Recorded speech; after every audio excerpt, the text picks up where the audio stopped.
Gold, trusted gold buyers. మీరు తాకట్టు పెట్టిన బంగారాన్ని విడిపించి ఈ రోజు ఉన్న మార్కెట్ ధరకు కొనబడను.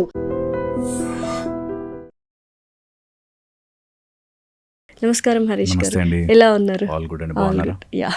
సో ఫస్ట్ ఆఫ్ ఆల్ ఒక 5 to 10 years గ్యాప్లో మనం చూసుకున్నట్లయితే మేబీ సోషల్ మీడియాలో ఎక్కువ చూపిస్తున్నారో నాకు తెలియదు, కానీ బట్ 5 to 10 yearsలో చాలామంది ఒకప్పుడు ఆనర్ కిల్లింగ్స్ లేకపోతే పగతో రగిలిపోయో లేకపోతే క్షణికావేశంలో చంపేస్తూ ఉండేవాళ్ళు, మర్డర్స్ అవుతుండేవాళ్ళు ఫ్యామిలీ మెంబర్స్వి. ఇప్పుడు చాలా పగడ్బందీగా ప్లాన్ చేసి ఏంటంటో ఇంకా కుక్కర్లని ఇంకా డ్రమ్ములని చెప్పక్కర్లేదు. ఇంకా అమ్మాయిలు అంటే ఎస్పెషల్లీ మదర్స్ కూడా డాటర్స్ని సన్స్ని కిల్ చేస్తున్నారు because of the extra marital affair. ఆ తర్వాత ఏం జరుగుతుంది, కట్ చేస్తే వాళ్ళు ఏదైతే లైఫ్ కావాలనుకుంటున్నారో ఆ లైఫ్ మొత్తం వెళ్ళిపోయి ఉన్న లైఫ్ పాడైపోయి జైల్లో ఎండప్ అవుతున్నారు. ఎందుకు ఆ ఆలోచన లేకుండా ఎందుకు వాళ్ళు అంత ప్లానింగ్ చేసుకొని ఒక మనిషిని చంపుతున్నారు క్రూరంగా? Oh my God, such a big topic నేను చెప్తున్నాను. బట్ మనం ఇప్పుడు అనుకున్నవన్నీ రాంగ్, తెలుసా? ఎందుకు రాంగో చెప్తా. చాలా థింగ్స్. ఒకప్పుడు డెఫినేషన్స్ వేరు. సక్సెస్ అంటే డెఫినేషన్ వేరు, ఆనందం అంటే డెఫినేషన్ వేరు. ఒకప్పుడు 4 o'clockకి నాన్న ఇంటికి వచ్చేసి ఆఫీస్ నుంచి ఇంట్లో పిల్లలతో టైం స్పెండ్ చేసి, లేకపోతే ఇంట్లో కూర్చుని ఫ్యామిలీతో స్పెండ్ చేయాలి, ఒక హ్యాపీ కుటుంబం ఉండాలి అంటే ఒక ఇంత జీతం వస్తుంది, ఇలాంటి వ్యవస్థ ఉంటుంది, అలా ఉంటారు అనే ఒక వ్యవస్థ నుంచి వాట్ ఈజ్ సక్సెస్ నౌ? డబ్బు. ఎంత డబ్బు తెలుసుకుంటే, ఎంత పవర్ నీకు వస్తే అంత సక్సెస్ఫుల్ ఫెలోవి. మనమంతా సొసైటీని ఎలా తయారు చేసామంటే, ఎవడు ఎక్కువ డబ్బులు సంపాదిస్తాడు, ఎవడు ఏ దారి గుండా అయినా ఫేమస్ అయిపోతాడు, ఎవరు ఏ దారి ప్రకారమైన పవర్ వస్తుంది. ఈ మూడిటి వల్ల, ఈ మూడు డిక్టేట్ చేసిన చోట క్రైమ్ ఉంటుంది. ఇది ఫండమెంటల్ డెఫినేషన్. ఈ రోజుల్లో ఎవరన్నాడు 13 years పిల్లవాడు కంపెనీ పెట్టాడు అన్నాడు. ఫెంటాస్టిక్. ఎందుకు? డబ్బు కోసమా? మా వాడు 13 yearsకే కంపెనీ పెట్టాడు అనగానే ఆ అబ్బాయి చాలా తెలివిగా ఉండి బాగా కష్టపడి పెట్టుండొచ్చు. ఇప్పుడు తల్లిదండ్రుల మైండ్లో, వేరే తల్లిదండ్రుల మైండ్లో స్టిమ్యులేట్ అయిపోయింది. దట్ అట్ ద ఎర్లీ ఏజే. ఇప్పుడు ఇంకా 6th classలోనే ఇంకోటేదో నేర్పించేసి, 4th classలోనే కోడింగ్ నేర్పించేసి, ఎందుకు? వెంటనే డబ్బులు సంపాదించేసుకోవచ్చు. 13 yearsకే సంపాదించేసుకోవచ్చు. నీ పిల్లవాడికి బాగా తెలివి ఉండి ఎంటర్‌ప్రెన్యూర్‌షిప్ అయ్యాడేమో, కంపెనీ పెట్టేశాడేమో, పక్కన వాడి పిల్లవాడికి అవసరం లేకపోవచ్చు. How is this a definition for success? Comparisons ఎంత దారుణం అయిపోతుందంటే, ఒక ఆయన ఇంజనీరింగ్ చేసి, ఇంకోటేదో ఎంటెక్ చేసి, ఇంకోటేదో కంపెనీలో పనిచేస్తూ 3 లక్షల శాలరీ డ్రా చేస్తూ ఆ స్ట్రెస్ తట్టుకోలేక బయటకు వచ్చి పానీపూరి బండి పెట్టుకుని he became successful. Very good, అవ్వచ్చు. కానీ అలా చూసి, ఓహో పానీపూరి బండి పెట్టుకున్నా సక్సెస్ అవ్వచ్చా అని మారుస్తున్నాం. You see there is a lot. అతనికి సక్సెస్ అయ్యుండొచ్చుగాక, మనకు అవ్వకపోవచ్చు. మన రిథమ్, మన లైఫ్, మన హార్ట్ బీట్, మన పల్స్ రేట్, మన మెకానిజం ఈజ్ డిఫరెంట్. సక్సెస్కి అలాంటి డెఫినేషన్ పెట్టుకుని, డబ్బు ఉంటే ఆటోమేటిక్గా ఉంటారు బాస్, ఆటోమేటిక్గా అన్నీ ఉంటాయి. ఇప్పుడు మీరు చెప్పారుగా వాళ్ళ లైఫ్ అయిపోయి జైలుకి వెళ్ళిపోయాని, ఎంతమందిని చూసాం అట్లా? ఇంకొక 1000 లూప్ హోల్స్తో బయటకు వచ్చేస్తారు. నిజమే కదా, 1000 లూప్ హోల్స్తో బయటకు వచ్చేస్తారు. ఈ మీడియా అంతా చేసింది ఒక 2 రోజులు చేస్తుంది, 3 రోజులు చేస్తుంది, 100 రోజులు చేస్తుంది. ఇంకోటి ఏదన్నా ఒకటే వస్తే దానికి షిఫ్ట్ పడిపోతుంది, వీళ్ళు మర్చిపోతారు. అసలు అక్కడ కేసులు ఏమయ్యాయి, వాళ్ళకి నిజంగానే అట్లాంటి న్యాయం జరిగిందా, శిక్ష పడిందా, మరి ఏంటి సార్ అంటే సైకలాజికల్గా వాళ్ళు అలాంటి థాట్స్ అంటే మర్డర్ చేయాలి, క్రైమ్ థాట్స్ వస్తున్నప్పుడు, క్రిమినల్ థాట్స్ వస్తున్నప్పుడు మనకి మనం ఎలా సర్ది చెప్పుకోవాలి, అండ్ ఇది రాంగ్ పాత్ అని మనకి మనం ఎలా చెప్పుకోవాలి? చాలా ఇంపార్టెంట్. సో ఎప్పుడైనా క్రైమ్ చేయాలనిపిస్తే, ఇప్పుడు నాకు కోపం వచ్చింది, ఎవరైనా చంపేయాలనిపించింది, ఏం ఆపుతుందన్నో? పనిష్మెంట్ ఇస్తుందేమో. Okay, there is a threat. అమ్మో నన్నేమైనా చేస్తారేమో, దెర్ ఇస్ ఎ థ్రెట్. పరువు పోతుందేమో, there is a threat. Morality, అరే ఒకడు ఎవరిలాగైనా బిహేవ్ చేస్తుందని చంపకూడదే, మొరాలిటీ. అండ్ సమ్వేర్ దేవుడు చూస్తుంటాడు. మనకు చెప్తారు భయము, భక్తి. సమ్వేర్ ఇవన్నిటిని తెలివిగా తీసేసాం. మీరు గమనించారా? ఇవేమీ లేవు భయపడ్డానికి. ఏముంది బాస్, వెళ్తాం, ఇంకోటి బయటకు వచ్చేస్తాం, ఏముంది డబ్బు ఇసురుతాం అనే దాంట్లో ఉన్నారు. నెంబర్ 1, భయం భక్తి లేకుండా పోయింది. భయం లేదు, బికాస్ మన దగ్గరే 100 రూల్స్కి 100 లూప్ హోల్స్ ఉన్నాయి. సో భయము, భక్తి ఓకే తీసేశారు కంప్లీట్గా సొసైటీ నుంచి. అది ఒక గుడ్ ఇంటెన్షన్తో స్టార్ట్ అయింది, బట్ నౌ అది యూజ్ చేసుకునేవాళ్ళు ఎప్పుడు కూడా ఈ పెద్ద పెద్ద కొటేషన్లు ఉంటాయి చూసావా, దేనికి భయపడకూడదు, లేకపోతే లైఫ్లో అనుకున్నది సాధించు, ఇవన్నీ రాంగ్ పీపుల్ తొందరగా వాడుకుంటారు.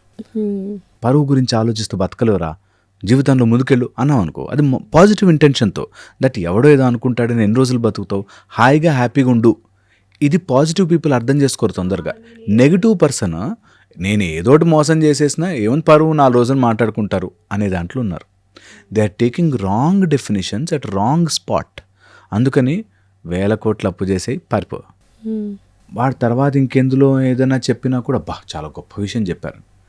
నేను చూశానండి లిటరలీ, బికాజ్ మనం మాట్లాడుతున్నాం కాబట్టి చెప్తున్నాను. వాడు big criminal, okay, big criminal. కానీ ఒక 10 మంది అనాథ పిల్లలకి ఏదో భోజనాలు పెడతాడంట. ఎంత గొప్పవన్నా నువ్వు అని వెనకాల బ్యాక్గ్రౌండ్లో సాంగ్ వేశారు. ఓకే, అన్నం పెట్టడం మంచి పనే, బట్ ఈజ్ ఎ క్రిమినల్. ఈ డెఫినిషన్స్ మర్చిపోయేటట్టు మనమే తయారు చేసుకున్నాం. సో ఎప్పుడైనా మీరు అడిగినట్టు అలా ఆవేశం వచ్చింది, నేను ఎవరిని చంపేయాలన్న కోపం వచ్చింది, ఏం ఆపుతాయమని? ఓ భగవంతుడు అనే భయం, మొరాలిటీ, అట్లీస్ట్ దేవుడు నువ్వు నమ్మకపోతే morality, that I should not do this no matter what, I should not do this అని. కానీ లేకపోతే సమ్టైమ్స్ నాకు పోలీస్ హెల్ప్ చేస్తాడు, న్యాయం ఉంటుంది నాకు, ఓకే అనేది. కానీ లేకపోతే నేను ఏదైనా ఒక ప్రాసెస్ స్టార్ట్ చేసి న్యాయం కోసం ఫైట్ చేస్తే తిరగాల్సిన బాధ లేకుండా, మీరు నమ్మరండి, ఏదో ప్రాబ్లం వచ్చి పోలీస్ స్టేషన్కి వెళ్తే ఏం తిరుగుతావు కోర్టుల చుట్టూ, సెటిల్ చేసుకో అంటున్నారు. అవును, ఇప్పుడు కోర్టులో కేసుల కంటే సెటిల్మెంట్స్ ఎక్కువ అవుతుంది, ఈజీ అవుతాయి అంటారు. సో మనము తయారు చేసుకున్న సిస్టమ్స్ మననే డిఫీట్ చేస్తుంటే ఇలాంటివే జరుగుతాయి. అప్పుడు మనం అనుకున్నట్టు లింక్ చేస్తే అటు డబ్బు ఇంపార్టెంట్, ఎలాగో అలాగా నేను హ్యాపీగా బతికేయాలి ఇంపార్టెంట్ అయిపోయింది. ఈ మొరాలిటీ కానీ లేకపోతే భక్తి కానీ భయము కానీ తీసేసాము. So now the options are easy. నాకు కావాల్సింది దొరకకపోతే చంపేస్తాము. ఫోన్ ఇవ్వక మొన్న ఒక అమ్మ వాడు ఫోన్ చూడకుండా చదువుకోరా అని చెప్పినందుకు తల మీద కొట్టి చంపాడు, బ్యాట్తో కొట్టి. అంతా అంటే ఆ కిడ్స్ని మనమే అలా తయారు చేస్తున్నామంట. అబ్సల్యూట్లీ అవుతున్నాయి. బికాస్ ఇక్కడ వస్తుంది మనకి the point number 1 is over stimulation of the nervous system. మన నర్వస్ సిస్టమ్ని ఫోన్లు, క్విక్ ఆనందం, ఏమీ చేయకుండా హ్యాపీనెస్. ఒకప్పుడు 4 కిలోమీటర్స్ 10 కిలోమీటర్స్ పరిగెట్ట, స్వెట్ వచ్చి కండొస్తే ఏం కండలు ఉన్నాయరా అంటే ఒక ఆనందం. నువ్వు ఒక ఎగ్జామ్ రాసి పాస్ అయ్యి నేను పాస్ అయ్యాను నాన్న అని చెప్తే గ్రేట్ రా అనేది ఒక ఆనందం. ఇప్పుడు పేపర్ లీక్ అయినా ఏం కాదు, పాస్ అయితే చాలా, డబ్బులు వచ్చినాయా లేదా అనే దగ్గర వచ్చినప్పుడు ఆనందం is gone into your phones. So real dopamine నుంచి చీప్ డోపమైన్ వెళ్ళిపోయాం. So over stimulation, cheap dopamine మీరు అన్నట్టు. Third is there is no actual connection, that is called digital disengagement in the life. Phones చూసి reality ఏంటి non reality అని తెలియట్లేదు. Political party ఏదో photo పెట్టుకున్నారు, కింద అమ్మ ఆలి అయ్యా బూతులు తిట్టుకుంటున్నారు. ఫండమెంటలీ వాడు అక్కడ లేడు, వాడు చదివాడో లేదో కూడా తెలీదు, అది అసలు నిజమో చాట్ బాటో కూడా తెలీదు. నువ్వు ఆవేశంగా కమెంట్లు పెడుతున్నావురా. Where are you fighting for what you are fighting? ఏ దేశంలో అయితే అలా ఐడియాలజీల కోసం, ఒక లీడర్ కోసం కొట్లాడుకుంటున్న యువత ఉందో ఆ దేశం వెనకబడిపోతుంది. అండ్ ఇంకా పొలిటికల్ దాంట్లో చూసుకున్నట్లయితే అమ్మాయిలు వెళ్ళడానికే భయపడతారు. ఏ పార్టీకి వెళ్ళాలన్నా క్యారెక్టర్ అసాసినేషన్ చేసేసి కింద ఘోరమైన కామెంట్స్. అసలు ఎలా పెడుతున్నారు ఏంటి?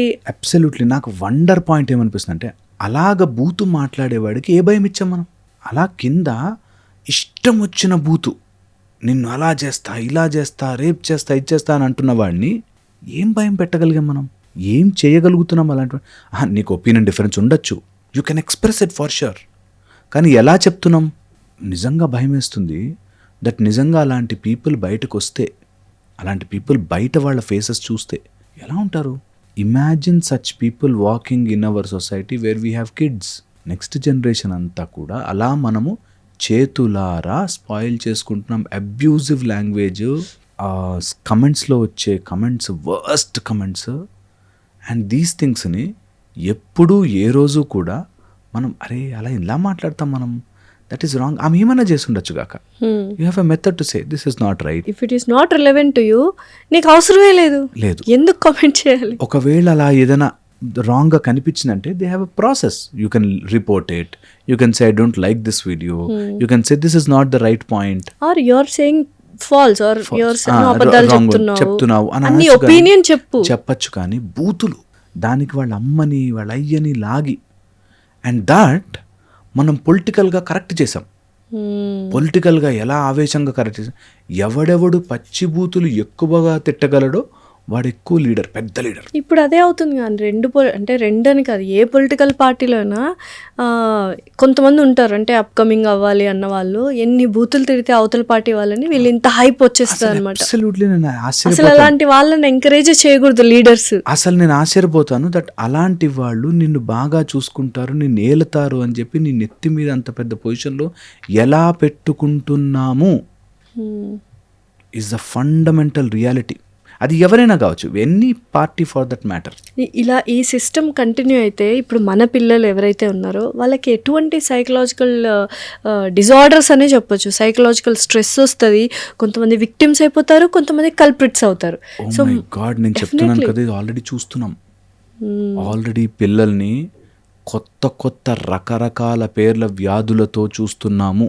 ADHD, autism, hyper activity disorder కానీ, లేకపోతే ల్యాక్ ఆఫ్ ఫోకస్, లోన్లీనెస్. ఒక అబ్బాయి ఓన్లీ ఫోన్ చూస్తూ చూస్తూ చూస్తూ రూమ్లో, చీకటి రూమ్లో బ్రతుకుతూ ఉంటాడు. ఎందుకురా బాబు అక్కడ ఏముందిరా అంటే బయటకు రాలేని భయం. నీ ఇంట్లోంచి నువ్వు బాల్కనీలోకి రావడానికి భయం. ఏంటి సార్ ఎందుకు అట్లా? పేరెంట్స్ తప్పు 100%. Over stimulation, bad food, pollution, దేశభక్తి లేకపోవడం, మనకి కుటుంబం వ్యవస్థ మీద పాడు చేసుకోవడం, వీటి వల్లే అవుతున్నాయని ఎస్టాబ్లిష్డ్. బట్ మనం ఒప్పుకోం. నిజంగా చెప్తున్నానండి, నిజంగా చెప్తున్నాను. People lakh a simple sense that digital life వేరే, రియల్ లైఫ్ వేరే, personal life, relationships, family life వేరే. నువ్వు ఎంత ఏది జరిగినా నీ లోపల నువ్వు ఎక్స్పీరియన్స్ చేయాలి. నీ లైఫ్ని this machine is made for social engagement, social activity. So ఇప్పుడు చాలామంది ప్రొఫెషనల్ లైఫ్, పర్సనల్ లైఫ్ సపరేట్గా పెట్టుకుంటారు, వాళ్ళకి ఏ ప్రాబ్లం ఉండదు. రెండు మిక్స్ చేసేస్తుంటారు. ఇందులో ప్రొఫెషనల్ లైఫ్లో ప్రాబ్లం ఉంటే పర్సనల్ లైఫ్లో ఫ్యామిలీ మెంబర్స్ మీద చూపించడం, ఫ్యామిలీ లైఫ్లో ప్రాబ్లమ్స్ ఉంటే కెరియర్ మీద ఎఫెక్ట్ అవ్వడం. సో ఈ రెండింటిని మిక్స్ చేయడం వల్ల ఎంత నష్టపోతున్నారు ఇప్పుడున్న జనరేషన్ కావచ్చు, ఇప్పుడున్న పీపుల్ కావచ్చు. అబ్సల్యూట్లీ అండి. Stress that creates lot of, ఎక్కడో చోట ప్రాబ్లమ్ని క్యారీ చేస్తా తిరుగుతూ ఉంటారు. నేను ఎప్పుడు చెప్తుంటాను, ప్రాబ్లమ్ని ఇక్కడ హోల్డ్ చేసే కంటే పేపర్ మీద, పెన్ మీద హోల్డ్ చేయి. సగం స్ట్రెస్ పోతుంది అక్కడ. You have to pen. Okay, ఇది ఏంటి ప్రాబ్లం, దీన్ని ఎట్లా సాల్వ్ చేయొచ్చు, ఇందులో 10 మార్గాలు ఉంటాయి. నీకు వచ్చిన ప్రాబ్లం ఈరోజు కొత్తగా నీ కోసమే పుట్టలే, అది ఎవడో ఒకడు ఎప్పుడో ఒకసారి ఫేస్ చేసే ఉంటాడు. డెఫినెట్లీ వాడి నుంచి లెర్నింగ్ చేసుకో. అది పేపర్ పెన్ తీసుకుని ఓకే ఈ ప్రాబ్లమా, ఏమేం చేయొచ్చు, try it out, take a professional help. Maybe you need కొంచెం నీ ఓన్గా యూట్యూబ్లో ట్రై చేసుకో, లేకపోతే take a professional help, solve it. అది క్యారీ చేస్తారు, ఇంటికి తీసుకొస్తారు, బయటకు పెడతారు. And they go in to over stimulation. దానివల్ల ప్రాబ్లమ్స్ అవుతాయి. ఫ్యామిలీ లైఫ్ని, ప్రొఫెషనల్ లైఫ్ని అదొక ఈక్వల్గా బ్యాలెన్స్ చేసుకోవడము. ఒకవేళ ఎప్పుడైనా అటు ఇటు అయినా కూడా you can come back again.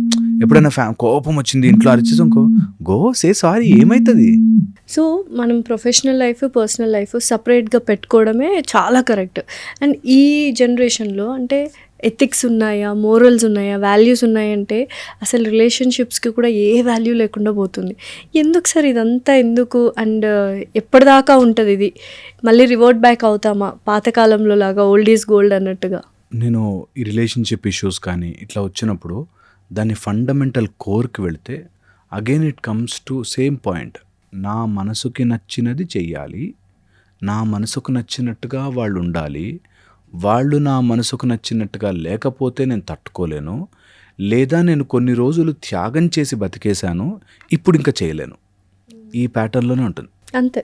ఈ ప్యాటర్న్లో నేను త్యాగం చేస్తున్నాను, మా ఆయన నన్ను అర్థం చేసుకోడు, మా ఆవిడ నన్ను అర్థం చేసుకోదు, లేకపోతే నాకెవరు సపోర్ట్ లేరు. అంటే ఎవరికి నచ్చినట్టుగా వాళ్ళు ఉండి ఒకరినొకరు అర్థం చేసుకుంటే అయిపోతుంది, సింపుల్ థింగ్. అబ్సల్యూట్లీ. బట్ అంత ఈజీగా ఉండదు, చెప్పినంత ఈజీ ఉండదు. ఈ రోజుల్లో we have opened up avenues. ఆఫీస్ని ఇంట్లోకి తెచ్చుకున్నాం, కొంతమంది ఆఫీస్ని ఇల్లు చేసేసుకున్నారు. అవును, వాళ్ళు వర్క్ ఫ్రమ్ హోమ్ అని ఒక రూమ్లో ఆఫీసే అయిపోయింది అది ఇల్లు. ఓకే, అండ్ సేమ్ ఆఫీస్లో 9 hours 10 hours వర్క్ చేసి that has become their house. ఎంత కన్ఫ్యూజన్ వచ్చిందండి. ఇది ఫండమెంటలీ చాలామందికి తెలియదు. దట్ ఆఫీస్ పని కోసం వెళతాము అన్న విషయము తెలియక ఆఫీస్ కొలీగ్స్తో ఫ్రెండ్షిప్ చేసి, ఆఫీస్ కొలీగ్స్ నన్ను ఏమనుకుంటారు అని బాధపడి, నాకు ఫండమెంటలీ అర్థం కాంది, ఆఫీస్కి ఎందుకు వెళ్తున్నాం? పని చేయడానికి, డబ్బుల కోసం. డబ్బులు సంపాదించి, ఫండమెంటల్ డబ్బుల కోసం. నీకు వచ్చిన నాలెడ్జ్ నమ్మి కొంచెం డబ్బులు తెచ్చుకుంటే నెలకి నువ్వు సామాన్లు కొనుక్కోవడానికి. అంతే. ఆ విషయం మర్చిపోయి నా కొలీగ్స్ నన్ను ఎంత మాట అన్నారో తెలుసా, వాళ్ళంతా ప్లాన్ చేసేస్తున్నారు, కుట్ర పన్నుతున్నారు తెలుసా అంటారు. వాళ్ళు నీకు మంచి వాళ్ళు అని స్టాంప్ వేసి ఇవ్వనవసరం లే. అంతే కదా. వాళ్ళు ఏమనుకుంటే నీకెందుకు, వెళ్ళామా, పని చేసుకున్నామా, బయటకు వచ్చామా. ఆఫీస్ పాలిటిక్స్ని, ఆ స్ట్రెస్ని బ్రెయిన్లో మోస్తూ దాన్ని తీసుకొచ్చి ఇంట్లో పెడతారు. ఎప్పుడైనా స్ట్రెస్ వస్తే బ్రెయిన్ వే అవుట్ వెతుకుతుంది. ఆ వే అవుట్లో 2 మార్గాలు కనిపిస్తాయి. Either going to depression are going to aggression. డిప్రెషన్లో ఎడిక్షన్ ఒక పార్ట్. అది డిప్రెసివ్ ఎడిక్షన్ అయి ఉండొచ్చు. ఓకే, డల్ కూర్చుంటాడు, ఎవరితో మాట్లాడు, ఇంట్లోకి వచ్చినా మాట్లాడు, ఎప్పుడు మూడీగా ఉంటారు, అదొక ప్యాటర్న్. అగ్రెషన్లో కోపం వస్తుంది, స్ట్రెస్తోనే. ఎంత కోపం వస్తుందంటే వాళ్ళకి అసలు విపరీతమైన కోపం వస్తుంది. ఇదొక ప్యాటర్న్. రెండో ప్యాటర్న్, బాడీ వెతుక్కుంటుంది సమ్వేర్ ఆ స్ట్రెస్ని డీస్ట్రెస్ చేయడానికి నేను ఏదైనా వ్యసనం అంటించుకోవచ్చు కదా. For example alcohol, cigarette, drugs, some other opposite gender attractions, affairs, ఇట్లాంటివి. దే ఫీల్ అక్కడ హ్యాపీగా ఉంది నాకు. ఇవన్నీ కూడా ఫీలింగ్సే. ఈ ముక్క అర్థం కాదు. నువ్వు ఫీల్ అయ్యి, స్ట్రెస్ అనేది ఒకటి ఫీల్ అయ్యి, ఆ స్ట్రెస్ని డీస్ట్రెస్ చేసుకోవడానికి ఇంకొకటి ఫీల్ అయ్యి, ఎవరికైనా ఈ ఫండమెంటల్ డిఫరెన్స్ అర్థమవుతే స్ట్రెస్ నుంచి బయటపడతారు, మిగతావన్నీ సెటిల్ అవుతాయి. సింపుల్గా తొక్కలో ఫీలింగ్స్ రమ్మంటే వస్తే పొమ్మంటే పోతాయి అనుకుంటే అయిపోతుంది కదా. అసలు అంత అనుకోరు కదా. అదే అండ్ ఇది ఫీల్ అవుతూ ఉంటారు. నేను ఈ మాట చెప్తున్నాను, ఇది ఇంత సింపుల్గా స్ట్రైట్ ఫార్వర్డ్గా వాళ్ళకి కూడా తెలుసు. వాళ్ళ స్టేటస్లు చూడండి. ఇప్పుడు ఎవరైతే డిప్రెషన్ ఉన్నారో వాళ్ళ స్టేటస్ చూడండి. అసలు వాళ్ళు పెట్టే కొటేషన్లో పక్కనోడు మోటివేట్ అయిపోతుంటారు. డెఫినెట్లీ. వాళ్ళు మాత్రం అవ్వరు. ఎందుకంటే they fundamentally get addicted to that depression. డిప్రెషన్కి ఎడిక్ట్ అయ్యి బాధపడుతూ కూర్చోవడం చాలా గొప్ప విషయంగాను, లేదా నా అనుకున్న వాళ్ళని గుచ్చి ఇబ్బంది పెట్టడం గొప్ప విషయంగాను, ఆల్టర్నేటివ్ మెథడ్స్లో ఆనందాలు పొందడం ఈజ్ ఎ గొప్ప విషయంగాను అనుకుంటారు. డెఫినెట్లీ. సరే, వాట్సాప్ స్టేటస్ అంటే గుర్తొచ్చింది. ఇప్పుడు వాట్సాప్ స్టేటస్లో కొంతమంది లైక్ ప్రొఫెషనల్ థింగ్స్ పెట్టుకుంటే ఓకే, కానీ కొంతమంది ఏంటంటే కావాలని ఎదుటి వాళ్ళకి ఏదో చెప్పాలి అని, వాళ్ళ అన్నతోనే ప్రాబ్లం ఉండొచ్చు, వాళ్ళ నాన్నతో ప్రాబ్లం ఉండొచ్చు, భర్తతో ప్రాబ్లం, అవన్నీ స్టేటస్లు చెప్పి 10 మందికి చెప్తారు, కానీ ఆ పర్సన్తో మాత్రం చెప్పరు. ఆ పర్సన్కి అర్థం అవ్వాలి కాబట్టే పెడుతున్నాను. ఎందుకు? ఆ మెంటల్ స్టేటస్ అనేది ఎంత రాంగ్, ఎంత ఫూలిష్ మెంటల్ స్టేటస్ అది. దట్ ఎవరో నీ పక్కన ఉన్న వాళ్ళకి చెప్పడానికి ఎవరికో చెప్పి స్టేటస్ల్లో మొగుడంటే ఇలా ఉండాలి, భార్య అంటే ఇలా ఉండాలని పెట్టుకున్నంత మాత్రాన నీకు ఏమొస్తుంది? వాళ్ళతో డైరెక్ట్గా ఎందుకు మాట్లాడలేకపోతున్నావు? గ్యాప్ క్రియేట్ అయిపోతుంది. వాళ్ళు డైరెక్ట్గా వెళ్ళి చెప్పుకోలేక, ఆ కమ్యూనికేషన్ లేక ఎక్కడెక్కడో స్టేటస్లో పెట్టుకుంటారు. అండ్ ఇది ఎంత ఇంపార్టెంట్ అంటే దట్ షోస్ మన మెచ్యూరిటీ. వాళ్ళు అలా ఉన్నారు అంటేనే, మీరు మన దగ్గరికి ఏమన్నా క్లయింట్స్ రూపంలో అపాయింట్మెంట్స్ తీసుకుని వచ్చి వాళ్ళ మైండ్ సెట్ ఉంటుందండి. వాళ్ళు 2-3 టైమ్స్ వాళ్ళతో మాట్లాడితే మనకే అర్థమవుతుంది సమ్వేర్ వీళ్ళ దగ్గరే ప్రాబ్లం ఉందని. ఎందుకంటే వినరు, అర్థం చేసుకోరు, డీల్ చేయాలని రెడీ ఉండరు. నా ఫీలింగ్ వాళ్ళు ఒప్పుకోవట్లే, నా ఫీలింగ్ ఒప్పుకోవట్లే అనే దాంట్లో. కానీ అరే నీ ఫీలింగ్కి ఎవడో స్టాంప్ ఎందుకు వేయాలి? నీ ఫీలింగ్కి నిన్ను ఎందుకు సపోర్ట్ చేయాలి? నిన్ను ఇతరులు ఎందుకు అర్థం చేసుకోవడానికి బ్రతుకుతున్నావు? అర్థం చేసుకోరో ఎవడో ఎందుకు నన్ను అర్థం చేసుకోవాలి? వాడేం బాండ్ రాసుకుని రాలే నన్ను అర్థం చేసుకోవడానికి. అవసరం లేదు నాకు ఎవరు నన్ను అర్థం ఈ 3 మాటలు ఆయన అర్థం చేసుకుంటున్నాడా? తను అర్థం చేసుకుంటుందా? అసలు ఇంపాసిబుల్. అది లేకని ఇదంతా. అందుకే మనకు అల్టిమేట్లీ చెప్తారు నిన్ను నువ్వు తెలుసుకో. అంతే, అదే దైవత్వం, ఆధ్యాత్మిక అయిపోతుంది. అది చేసుకోరు. నీకు ఏం కావాలో నువ్వు వాళ్ళ దగ్గర నుంచి అప్రూవల్ కోరుకుంటున్నావు అన్నది తెలుసుకోరు. This again comes back to stress. అయితే చాలామంది స్ట్రెస్ ఉంది, stress is from outside sources. ఎప్పుడుగా స్ట్రెస్ బయట నుంచి వస్తుంది. బట్ అందరూ స్ట్రెస్ మేనేజ్మెంట్ చేద్దామని ట్రై చేస్తారు. యాక్చువల్గా జరిగేది స్ట్రెస్ బయట సో మెనీ ఫ్యాక్టర్స్ వల్ల వస్తుంది. జాబ్ కావచ్చు, ఇంట్లో ప్రెషర్స్ కావచ్చు, వర్క్ కావచ్చు, అత్తామామ కావచ్చు, రిలేషన్షిప్స్, సో మెనీ థింగ్స్. ఇక్కడి నుంచి స్ట్రెస్ వస్తుంది. ఎప్పుడైతే స్ట్రెస్ బాడీలోకి వస్తుందో న్యాచురల్గా బాడీ డల్ అవుతుంది, మళ్ళీ నార్మల్ అయిపోతుంది. ఓ రోజు బాధేస్తుంది, ఓ రోజు మంచిగా నార్మల్ అయిపోతాం. It's natural human mind. Healthy mind అలాగే ఉంటుంది, ఎప్పుడు ఎక్సైటెడ్గా ఉండదు. డల్ అవుతుంది, మళ్ళీ it will be normal. But చాలామంది ఆ స్ట్రెస్ని లోపలికి తీసుకుని స్ట్రెయిన్గా మార్చుకుంటారు. Strain will effect your body. Strain permanent deformation చేస్తుంది, నీ లోపల ప్రాసెసింగ్ యూనిట్ని ఆపేస్తుంది. దాంతో స్ట్రెస్ వచ్చేది పెద్దగా కనిపిస్తుంది. నేను చూశాను, ఒక అత్త ఏంటి ఇలా చేసావు కూర అంటుంది కోడల్ని. పొద్దు నుంచి కష్టపడి ఇలా చేస్తే ఇన్ని మాట్లాంటారు. ఏంటి ఇలా చేసావు కూర ఈజ్ 3 వర్డ్స్ అంతే. దానికి నువ్వు ఫీల్ అయిపోయి ఎందుకు ఏమామకు నచ్చలేదేమో, నిజంగానే నీకు నచ్చినట్టుగా చేయాలని నేను లేదుగా అని సింపుల్గా తీసుకోరు. ఎందుకు ఇలా చేస్తుంది, నేను ఎంత చేసినా అంతే ఇంత, అలాగా స్ట్రెయిన్గా మార్చుకుంటారు. అక్కడ పట్టుకోవాలి. Don't convert your stress into a strain. Strain is a permanent deformation. So ఇది తెలుసుకున్న రోజున బయటకు వస్తాం. అందరూ స్ట్రెస్ ఆపాలి, నాకు స్ట్రెస్ ఇస్తున్నారు. ఇస్తున్నారు ఓకే, నువ్వు దాన్ని స్ట్రెయిన్గా మార్చుకుంటున్నావా, నువ్వు తీసుకుంటున్నావా లేదా అనేది నీ మీద డిపెండ్. రికవరీ అవుతున్నావా లేదా, నువ్వు దాని వేఅవుట్ వెతుకుతున్నావా లేదా, మెడిటేట్ చేస్తున్నావా లేదా, రన్నింగ్ చేస్తున్నావా లేదా, బ్రీదింగ్ అవుతుందా లేదా, నిద్ర పడుతుందా లేదా, డైజెషన్ కరెక్ట్గా ఉందా, ఇమ్యూనిటీ కరెక్ట్గా ఉందా. ఇది ఫండమెంటల్ పాయింట్స్. ఇది మిస్ అవుతారు, శరీరంలోకి స్ట్రెయిన్ వస్తుంది, బాడీ అనారోగ్య పాలవుతుంది.